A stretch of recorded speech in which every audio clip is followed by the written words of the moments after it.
Een jaar geleden woonde ik nog op het Hagedoornplein in Heegterp-Schieringen. Ooit natuurlijk, misschien nog steeds wel, de armste buurt van heel Nederland zelfs. En ik dacht van ik loop eens een keer terug naar het oude gebouw waar ik gewoond heb, op Hagedoornplein. Inmiddels is dat volgens mij helemaal gesloopt.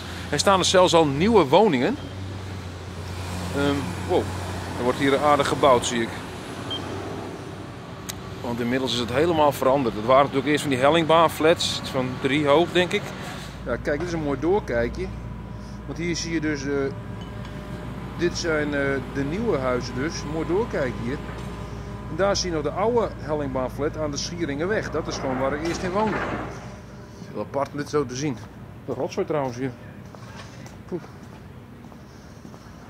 Maar ja, wordt ook al bewoond denk ik. Tenminste, ik zie hier gordijnen hier. Nou, deze nog niet. Ja, hier had je dus vroeger de Scooby-Doo, de videotheek.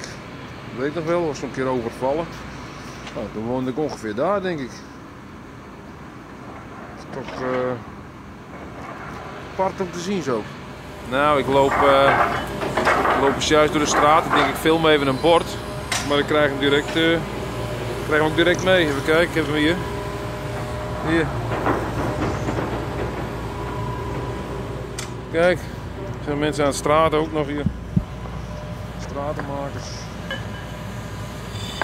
Ik ben bezig om de straat hier af te maken.